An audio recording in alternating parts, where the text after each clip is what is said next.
nakitang bundok, pantay lang eh. Oo. Walang bundok talaga dito sa Bantayan Island.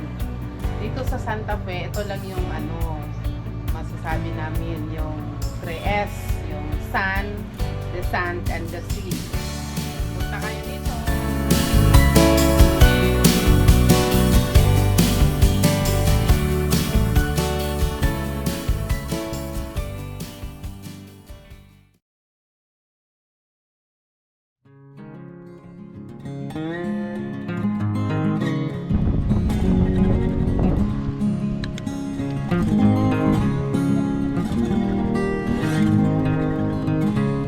Guys, diretso tayo rito. Mag-iikot-ikot Bantayan Island. Talagang halos sa puro bahay dito yata. May mga parang transient sila. Mga ang tawag dito, paupahan. Lumabas na rin tayo rito sa dulo. Tanong tayo dito. Ito pala yung municipality ng Santa Fe. Diretso na tayo papuntang Bantayan. Guys, ito yung airport ng Bantayan. Alright.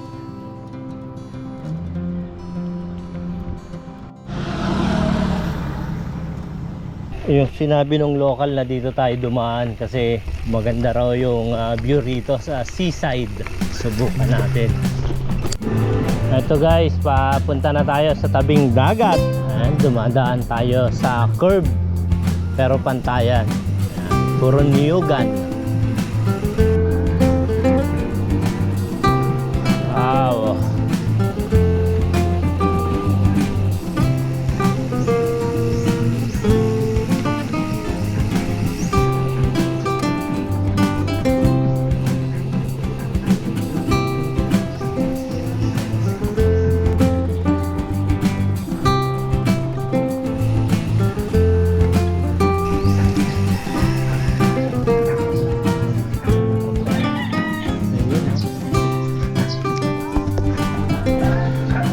Pwede na to, almusal. Kain ka? Opo. Ano po ito? Ay, munggo yan. Magkano rito? Sakto. O yan, sige po. Tapos dalawang kanina. Dalawang kanin. Magkano po sa halang-halang? 40 lang. Sige nga po, bigyan nyo akong halang-halang.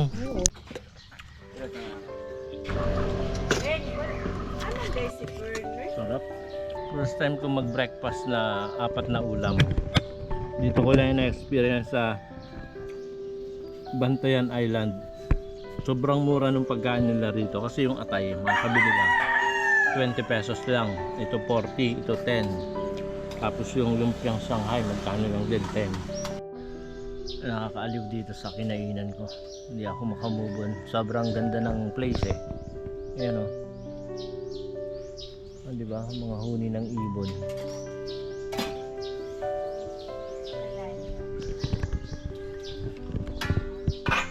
Ayan, nagkwento si ate na dati pala taga Cebu City sila. And pinili na nilang mamuhay dito sa probinsya. Ayan, mas tahimik daw. And sa Cebu City, ganun din nagluluto-luto siya. Kaya ano ako, sobrang mura ng mga pagkain ni ate. Tapos masarap pa. Ayan, simpleng buhay lang. Ano lang. Sarap nga. Sarap matulog dito eh. Sarap magsabit ng hammock doon. Nay, maraming salamat po sa masarap na breakfast. Salamat din. Ayan. O, utayin ko na to para marami tayong maka-meet na local. Sige po.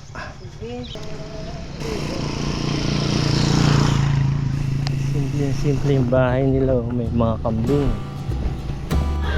May buko.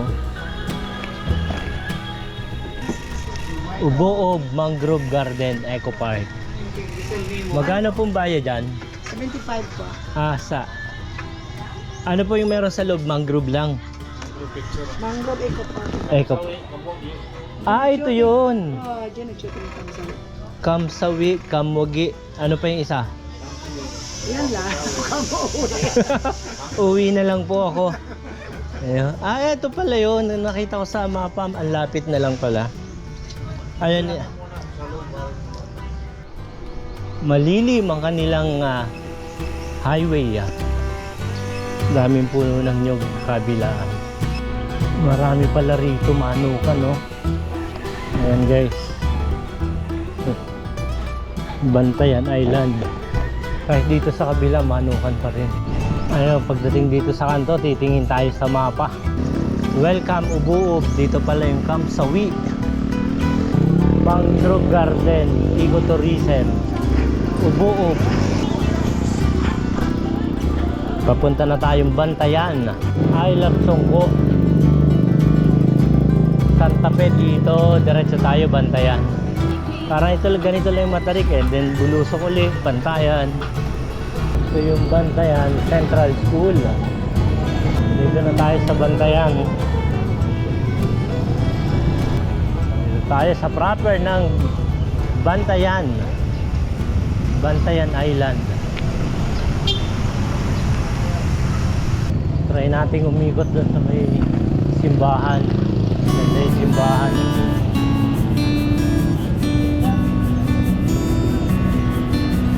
Ito yung park.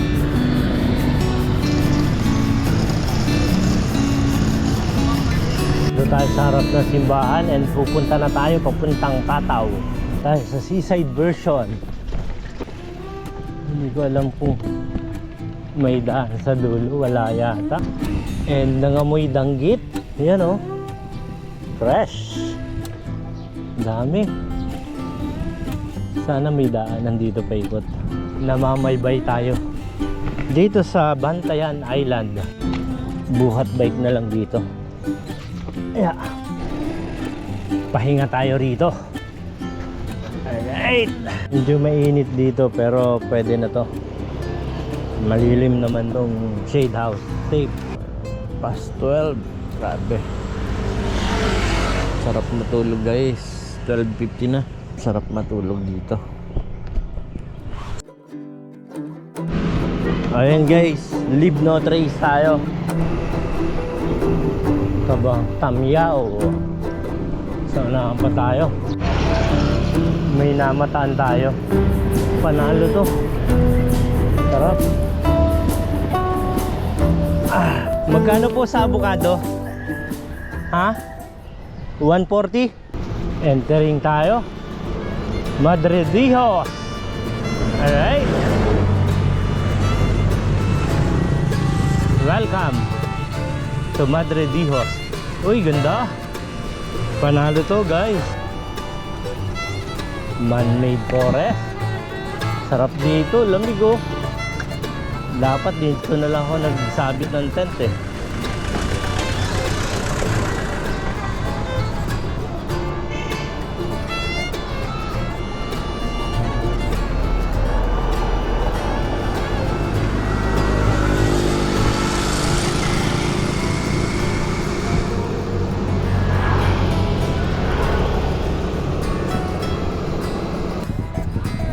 Bunakan, Madridijos. Ito kakainin natin avocado. Binili natin sa lokal.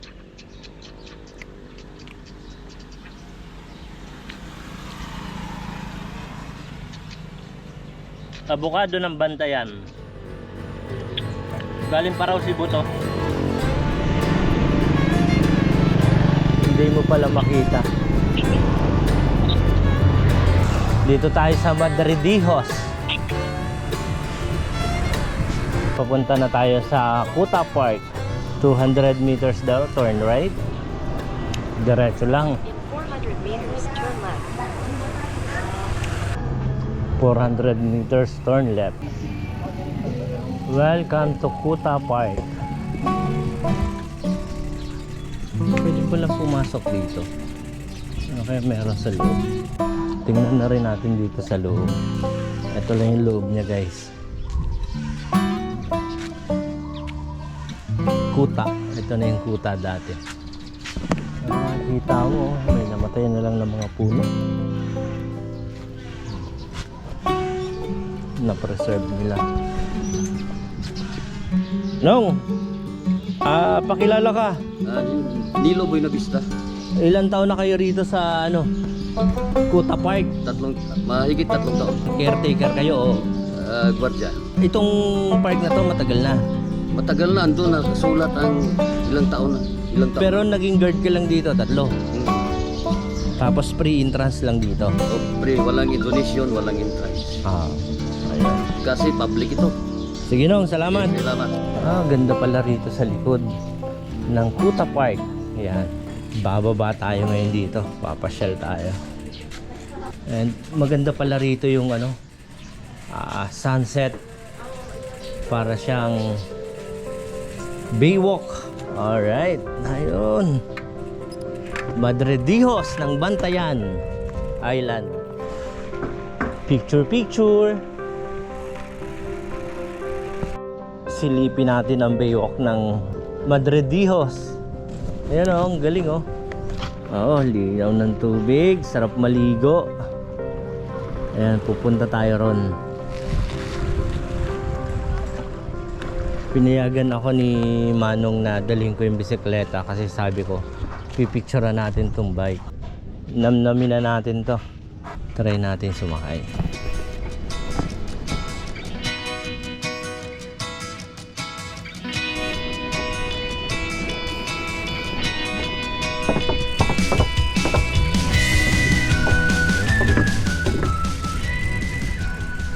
Alright, ganda rito guys. Tapos ilalagay natin dito si 4 corners. Tapos ngayon, pipicturean natin. The name of men and women who intended immeasurable sacrifices to make this project be a part of Madridejos historical landmark. Tara na.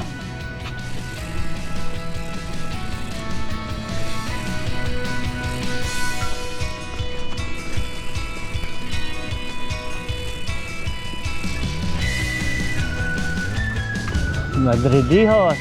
Ayun, alright. Uwi na tayo. Punta na tayong Santa Fe. Mansilang. 3 kilometers. Tuloy-tuloy lang tayo guys. Dito na tayo sa kabilang tabi ng isla. Ayun, dagat na ron. Dito tayo sa left side ng isla. Pabalik na Santa Fe.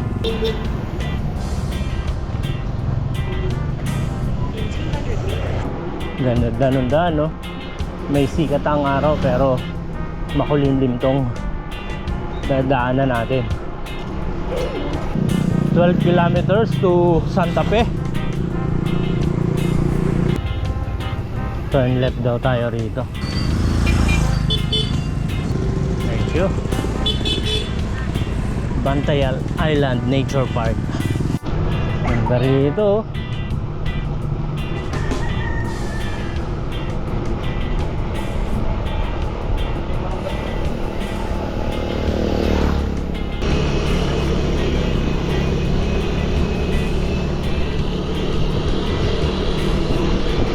Niyugan.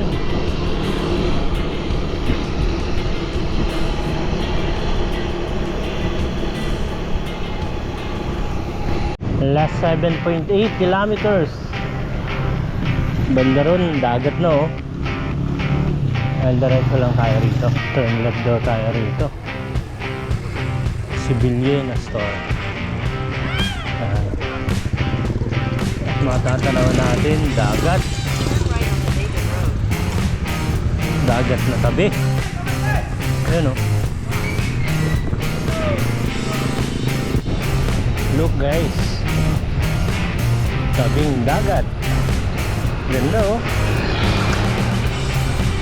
Meron lang ako niyan. Okay na. Kahit ganyan lang bahay na kubo. Tapos yun yung kapaligiran mo, di ba? Ayun o. Kaya na guys o. Slight left to stay on David Road. Di ba? Panalo. Tapos ito yung kabilang side.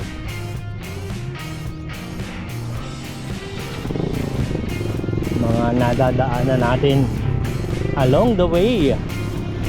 dito sa Bantayan. Last point, 4.7 kilometers to Santa Fe. 200 meters turn right. And last 3.4 kilometers. 900 meters. One way. Two way pala.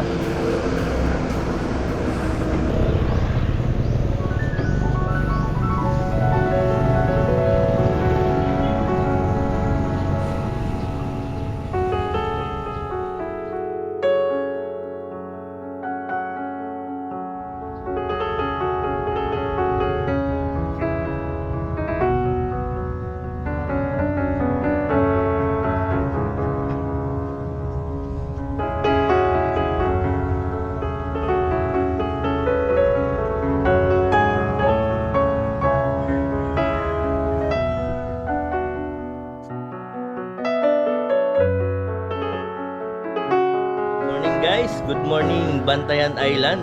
Dito tayo inabot ng gabi. Pasalamat ako may nagpatuloy sa atin dito. Isa sa mga kakilala nung kakilala ko na taga rito sa Bantayan Island. And napakaswerte natin may interview tayong mismong taga rito sa Bantayan Island. Nagtrabaho rin sa government dito. Ito, maraming salamat po ma'am. Si Sir Alex and Baby. taga rito talaga kayo. Yung parents ko ang taga dito talaga. Diba at saka Chancela. Tapos doon kami sa Mindanao na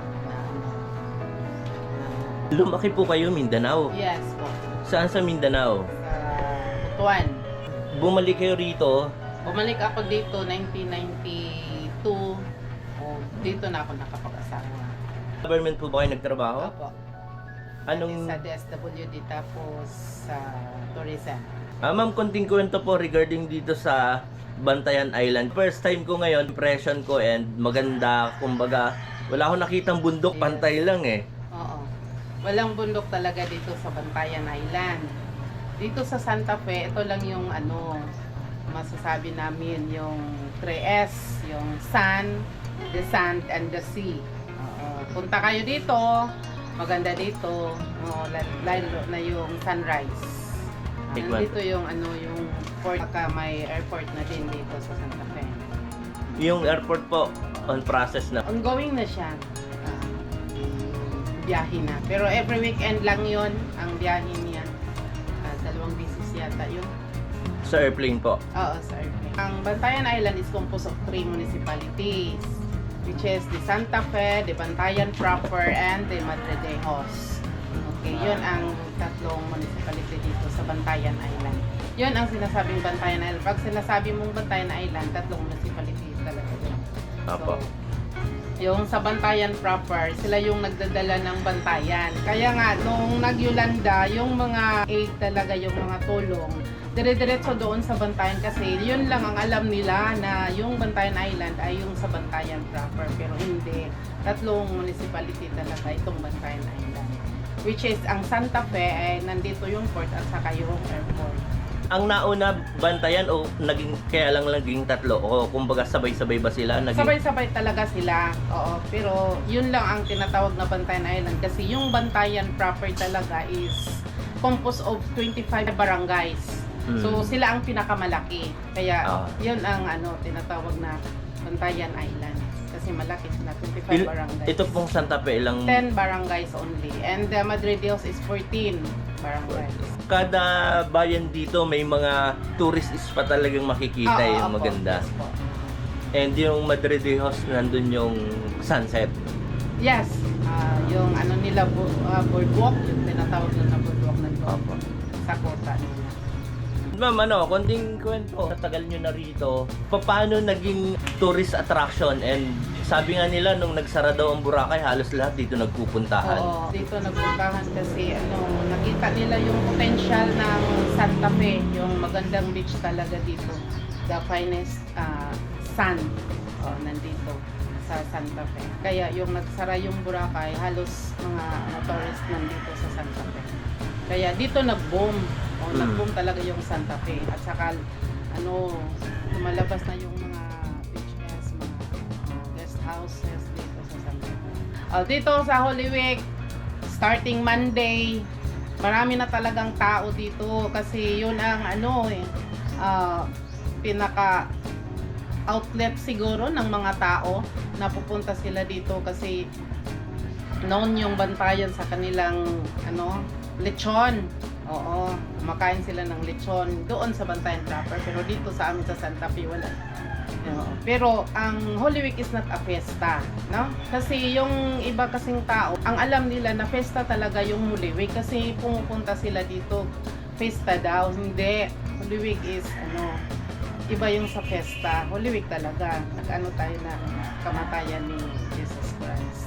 Ma'am, para sa sarili nyo lang, ano yung pinupuntahan ng tao rito?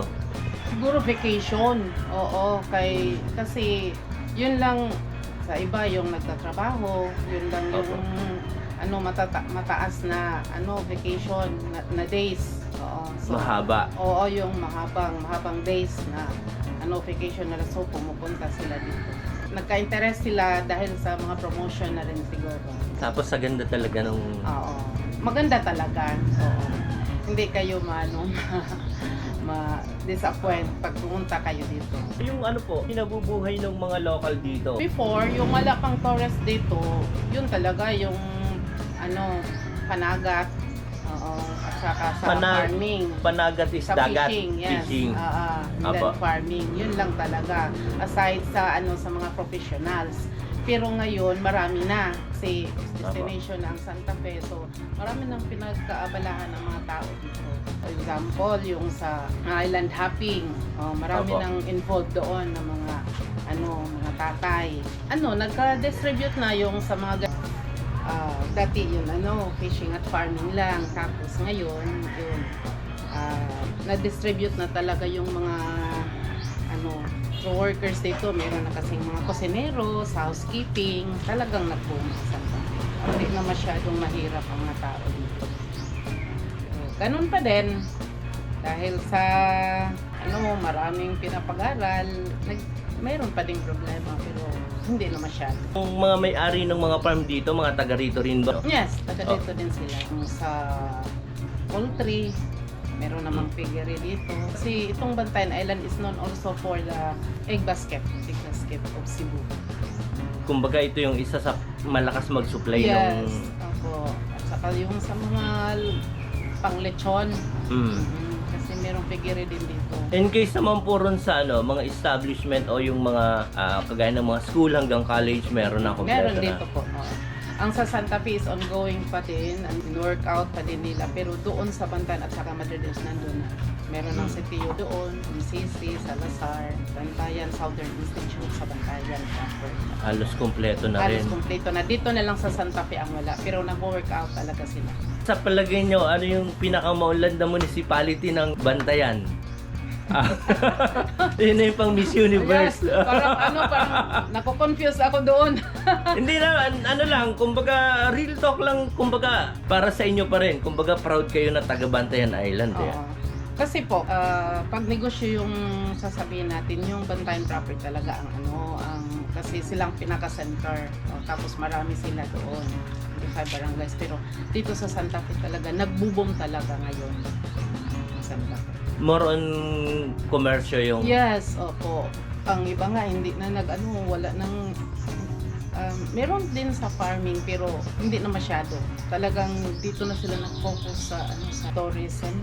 Yung mga asawa nandun sa housekeeping, yung mga... Halos lahat may trabaho. Yes. And yun nung madaling araw pa lang may nakausap ako sa pier. Entertaining yung niya. Mabait. Yung Babae. Lalaki po, naghahabal-habal siya. Okay. Alam nila na madaling araw pa lang meron na dumarating and tatanungin nila kung saan. Yes. Habal-habal. Hatid nila. In terms of transportation papuntang Bantayan Island. North bus terminal. It will take 3 to 4 hours. North diba? bus terminal yan. Sa likod ng SM yan. Tapos pagdating nyo sa Hagnayan yung access dito. Opo. Mga 1 to 2 hours ang biyahe. Anyway, mga 1.5 na yun. Tapos pagdating dito, merong mga may mga tri-motor, tricycle, mga habal-habal. Ang access lang po talaga papunta rito sa Bantayan Island is Hagnaya lang? Agnaya at saka Medellin. Merong sa may- Medellin, kasi Opo. may Asnar shipping din na doon sa Medellin May option para... Yes po. Pero isang port lang dito. Isang port lang. Oo. Dito lang sa Santa Fe. Oo. Every hour merong biyahe. Starting from 3 a.m. 3 a.m. dito, tapos 5 a.m. Then, 6:30, 7:30 every 1 hour meron na. Hanggang sa gabi. 5 p.m. doon sa Hagnaya, going to Santa Fe. Yan ang last trip. Maraming salamat po sa information and hindi na ako nahihirapan pang pumunta ng tourism para kumuha ng detail. Ayun guys, naman natin to personal vlog lang and talagang God is good all the time eh. Hindi ko alam yung tinutulugan ko pala rito siya yung may hawak dati ng tama po ba? Hindi hawak. NG Stop lang. Staff ng tourism yon. Kaya pag nasa Bantayan Island kayo dito sa Santa Fe, dito yung Triple S. Doon nyo makikita yung magandang sunrise. The finest sun and the blue water. Maraming salamat po and Po. sa uulitin. Sana.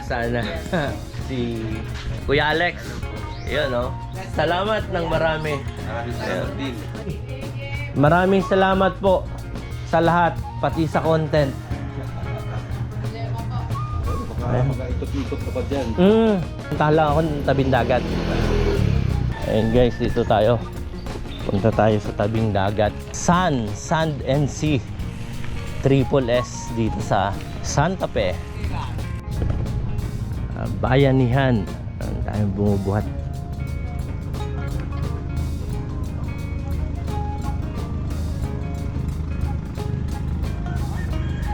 Tayo na.